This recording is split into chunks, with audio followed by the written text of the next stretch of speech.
삶이 지쳤다는 생각이 들 때 왜 살까?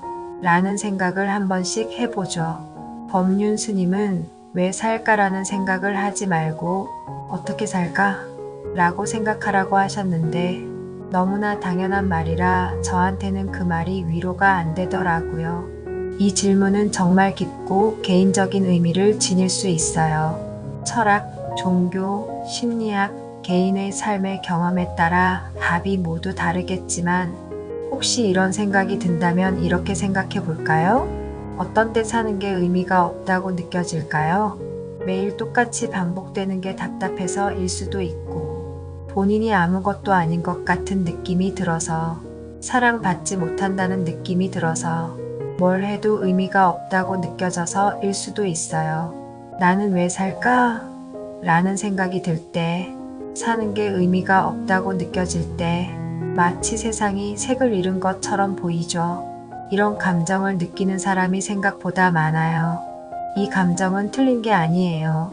삶이 무의미하다고 느끼는 건 지금의 삶이 너무 힘들거나 너무 지쳐 있거나 너무 오래 혼자 버텨왔을 때 생기는 아주 자연스러운 반응이에요. 이때 본인이 나약해서 이런 마음이 든다고 자신을 내몰지 말아요. 사람은 아주 사소한 일로도 싸우고 삶의 의미를 잃고 희망을 잃기도 합니다. 그것이 가까운 사람의 말이나 행동일 경우에는 더욱 그럴 수 있어요. 하지만 역설적으로 마음이 힘든 순간 또 다른 누군가의 말 한마디, 책의 사소한 구절이 잠깐이라도 숨 쉴 틈을 만들어 주어 그런 기분에서 빠져나올 수 있도록 하기도 해요. 아무리 작아 보여도 이런 대화들이 삶에 작은 균열을 내고 그 틈으로 빛이나 온기가 들어오기도 하니까 혹시 지금 누군가에게 털어놓고 싶은 이야기나 가슴 속에만 담아두고 있던 생각이 있다면 적어도 보고 주변에 털어놓기도 해보세요. 사람은 왜 사는가? 먼저 의미를 찾기 위해 살아요. 인간은 본능적으로 의미와 목적을 추구해요. 우리가 예술을 만들고 관계를 맺고 배우고 도전하는 것도 결국 왜 살아야 하는가에 대한 스스로의 답을 찾아가는 과정이에요. 다른 사람과 연결되기 위해 관계 때문에 살아요. 많은 철학자와 심리학자는 삶의 가장 큰 가치는 사람 사이의 연결에 있다고 봐요. 사랑, 우정, 공동체에서 오는 감정은 인간을 살아가게 하는 아주 강력한 원동력이 된다고 해요. 그리고 삶은 스스로 선택할 수 있기 때문에 의미가 있다고 합니다. 삶에는 고통도 많지만 삶을 어떻게 살 것인지는 우리가 선택할 수 있어요.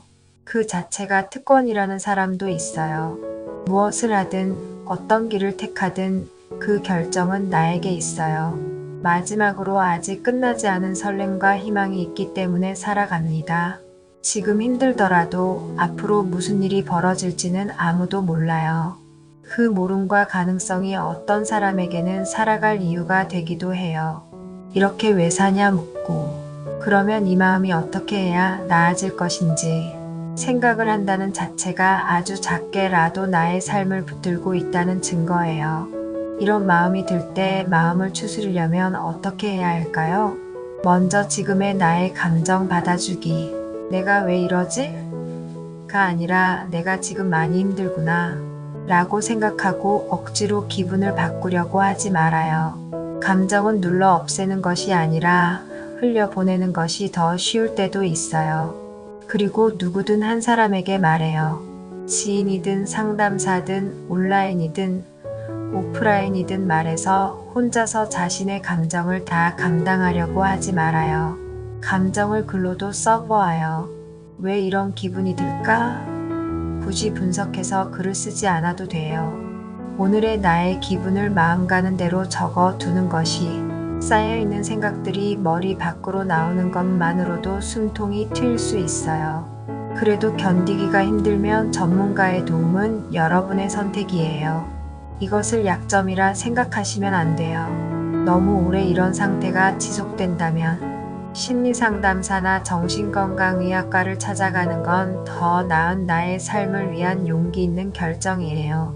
내 편이 되어줄 훈련된 누군가와 함께 가는 길은 혼자 걷는 것보다 훨씬 덜 외로워요. 이 밑바닥만큼 가라앉은 우울감과 삶에 대한 무의미함이 당장 사라지지는 않을 거예요.